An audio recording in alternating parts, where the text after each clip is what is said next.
Face Watch, Mr. Heavyweight Boxing today. Hey, what's up, man? This is Chris, the Nightmare Ariola, and you're watching Mission Boxing today. Heavyweight boxing fans, what's the deal? Got a special guest today, my man Gregory Corbin.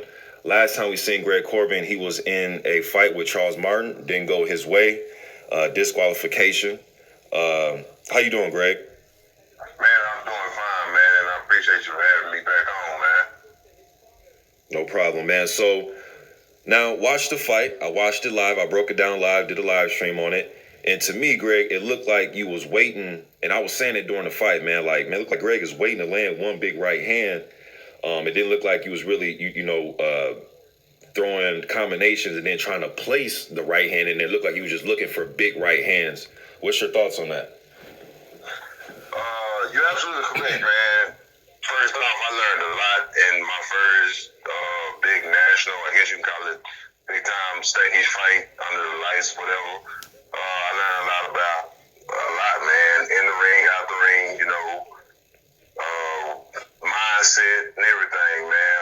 But I was told after I watched, I listened to your conversation on the fight, and I watched a very little bit of the fight, like the highlights. There was a lot of just being too defensive and not letting my hands go. So I'm right back at the drawing board, man, trying to work on things that I didn't do correctly in that fight. Okay. So I see they got you scheduled. Well, go back to that fight real quick. Now, the far as the low blows, was it the southpaw stance of Martin? Was it just, I know sometimes when you're in there fighting, man, I've sparred quite a few times. Sometimes you may be aiming at a guy's body, but the way he move or get out the way, the shots can kind of stray low. What's your opinion on the low blows in the fight? It could have been that, but to be perfectly honest, I wasn't trying to be a dirty fighter or anything. I was really aiming for the belt line, because that seemed to be effective. But for some reason, either I was dropping as he was up high, and I was dropping too low, and it just came low. And then Filip, I don't think was low blow, but it is what it is. And then after that, man, it gets it become a mental game. Like damn, I can't. Don't make no different what I do, man. So you have to switch, try to find another strategy. Yeah, but it is what it is. Like I say, I'm back at the drawing board. I gotta just work through all the flaws. Right. So like I know sometimes in fights, it'll make fighters say, damn, you know what? I don't even want to go to the body. So they'll just take themselves out of the equation of going to the body because they think the ref might call a low blow or may warn them for straying too low. Do you think his trunks was raised too high, or do you think they were just, in your opinion, do you think they were just blatant low blows? They could have just been blatant low blows. I can't even remember to recall how high the trunks were. But like I say, I wasn't really just trying to be dirty or anything. I was really just aiming for the belt line. Right. And there's no history of you being a dirty fighter or having all types of fouls in your fight. So to me, it could just be just a single thing that just happened in that fight, man. You dig what I'm saying? But good news for you. You will not be fighting some obscure journeyman, trying to work your way back. Hrgovic and their team, they want you. It's going down. The Usyk Takum undercard. What you think about the opportunity to be able to bounce back in this type of fight and not have to take on, the 4 or 5 journeyman type of guys before you get back to this level? Well, man, I'm excited because I see my career has taken a step further. I'm getting out of the journeyman stage, so I'm still working toward my dream of being a heavyweight champion. So if it's Hrgovic next, that's what I got next. That's what I'm preparing for. And then, so you got Hrgovic coming up. Have you seen a lot of Hrgovic's fights? I actually just heard of when my manager brought him to the table, and we've been looking at him so far. We've been watching a few film on it. Okay. I'm not going to lie to you, man. I'm going to keep it all the way real, man. I did a video in 2015. This when Hrgovic was still an amateur, man. and I was checking out the amateurs that was coming up. And I actually said I think the dude was going to be a future heavyweight champion, man. So I'm going to keep it honest with you, man. But I think it's a good style clash. Again, it's an opportunity for you to redeem yourself. And for Hrgovic, on his behalf, he's trying to take on some tough dudes right off the bat, man. Amir Mansour, I know he's up there in age, but he ain't just the easiest guy to just beat on. I mean, I know it looks like that now because he's losing consecutively in a row. And then, you know, bringing you in as an opponent, you know what I mean? I think it's going to be a tough fight. Now, you did tell me that preparing yourself for this fight, you're in Anthony Joshua's training camp, man. Is this your first training camp with AJ?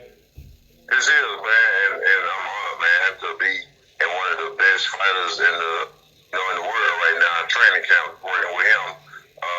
And it is helping me prepare for my upcoming fight with Hrgovic. Where's the training camp being held, Greg? We over there in the UK, in Sheffield. Okay. When did you get the call up? How long you been over there? Well, I've been over there a week now. Next week, this week could be my second week here. Okay. So the big question, you know what I mean? Because I'm sure fans going to say, hey, ain't this dude been in the Wilder training camps as well? What do you think is the big difference between a Wilder training camp and an Anthony Joshua training camp? Well, they both champions. They both train like champions. I can say that. They both always in shape, man. And, you know, right now I don't see the difference. It's a slight difference on work ethic, on how they work in the ring. But other than that, it's damn near the same. It's about the same. The same intensity level? Is it about the same intensity level? Both guys are very intense?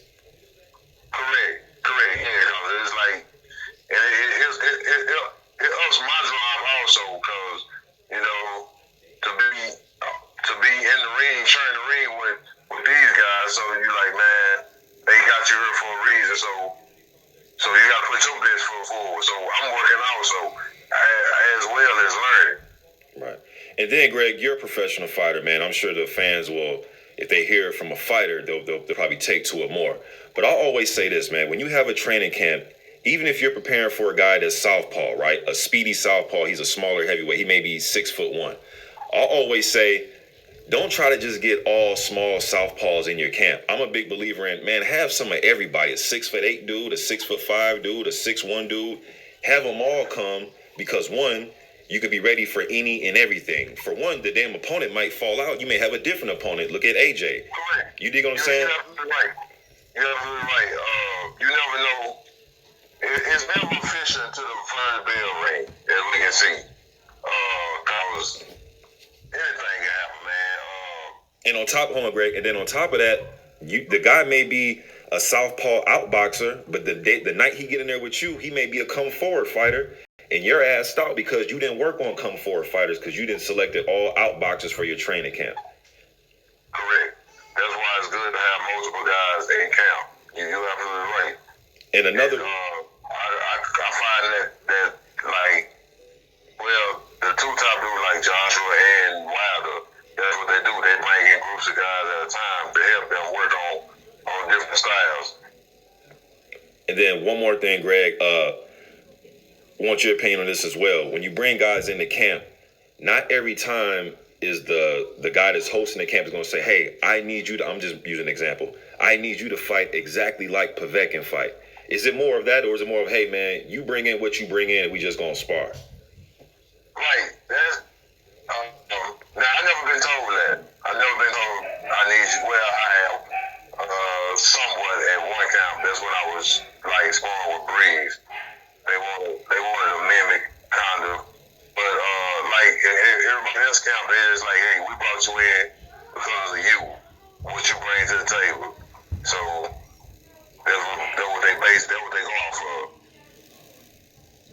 And that's what I was thinking too, man, because a lot of times when they bring you guys in, especially the guys that are hungry and they got their own fights coming up, they're there to work on, I mean, you guys are there to work on yourselves too and work on getting better yourself. You got your own fight coming up. So you're not there just to be a, quote, sparring partner. You just wanted somebody to come in and mimic.